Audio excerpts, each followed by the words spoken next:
The member for Ryan. Thank you, Speaker, Deputy Speaker. I move the second reading amendment circulated in my name. High-speed rail represents an incredible opportunity for Australia.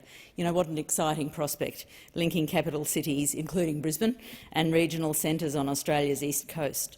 It's going to go a really long way to helping us decarbonise domestic travel by significantly reducing domestic flights, and can open up new economic opportunities, particularly in regional centres, as earlier speakers have mentioned. And politicians have talked about it for decades, so now is the time to get it moving.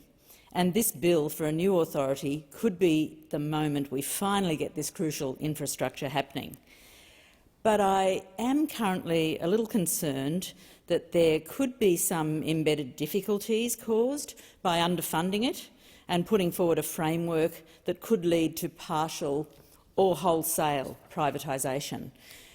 At the 2022 federal election, the Greens brought a policy of committing $17.7 billion over the next 4 years for the initial stages of high-speed rail development, because we do support the idea of high-speed rail. This government has only committed $500 million over the same period. This is a completely inadequate amount, as previous speakers have mentioned, to get the high-speed rail off the ground, at best purchasing some land, commissioning route planning for the Sydney to Newcastle link, hiring core staff. The 2010 feasibility study estimated the cost of the overall project from Brisbane to Melbourne would be $114 billion, or in today's terms that would be about $135 billion. So where's that extra $134.5 billion going to come from?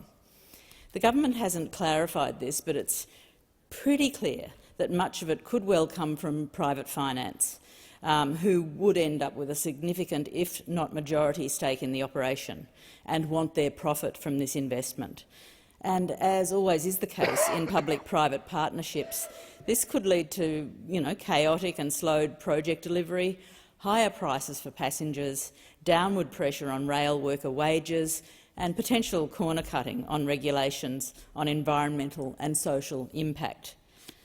Unfortunately, nothing in this current bill ensures this privatisation, partial or wholesale, won't take place, and that's our concern.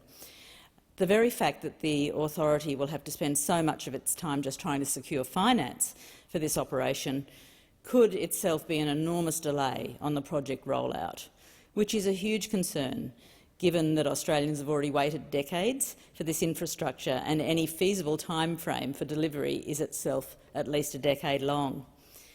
This is such crucial public infrastructure. It needs to be publicly funded and publicly owned. We believe that that's the only way to deliver it quickly, cheaply, efficiently, and with environmental sustainability and social benefit at the centre. And before members of this chamber ask how else would the government pay for the infrastructure itself, I want to question why they aren't asking the same of the over $100 billion the government intends to spend on nuclear submarines, or of that $244 billion we mention a lot the government will hand to the billionaires and mega-rich as part of the Stage 3 tax cuts. There's $350 or so billion sitting right there, which could be used. Why not use that to fund an obvious social good like high-speed rail? Long story short, we can afford to deliver a fully publicly owned high-speed rail network. We can't afford not to. Underfunding and partially privatising our public infrastructure can set it up to fail. It's what happened to our NBN with its highly corporatised structure, reliance on private finance and delivery via subcontractors. Even if the government is committed to full public ownership of this high-speed rail infrastructure, and that in itself isn't clear, as the bill doesn't explicitly stipulate it, even if they are committed to keeping it in public hands, what's to stop a future government from using the exact same framework of this authority and this funding arrangement to push for an extremely privatised model?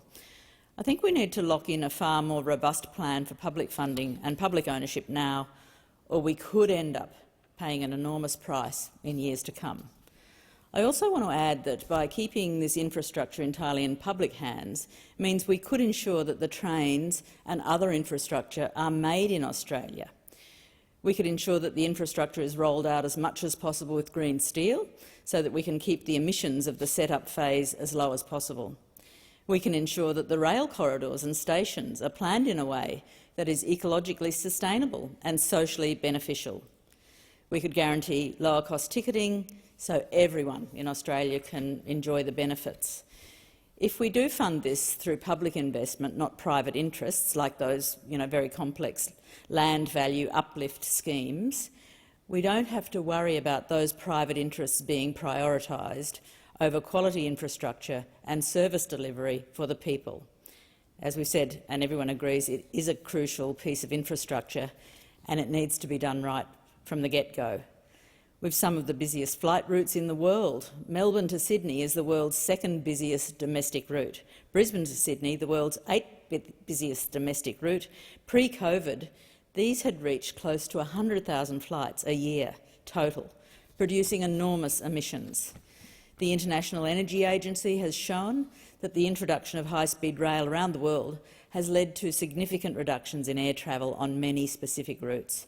Paris to London and Seoul to Busan, for instance. In these cases, air travel was halved when high-speed rail was introduced. High-speed rail in Australia can do the same thing, massively decreasing our transport emissions and providing people with a high-quality, comfortable and enjoyable transport alternative to flying. And with all the delays and chaos at airports at the moment, I think people are begging for a convenient and reliable alternative to air travel. Many members of my Ryan community are affected very badly by constant flight noise, and they're rightly concerned about pollution over their homes and our natural surrounds from these round-the-clock flights that they're suffering through.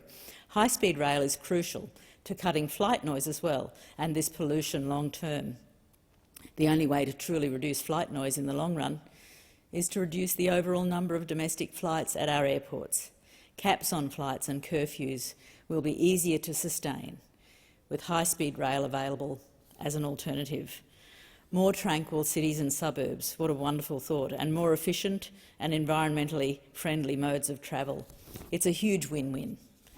So it's commendable that the Labor government is finally making a first step, but there remain some gigantic question marks over the authority and the plan for delivery and service of this infrastructure.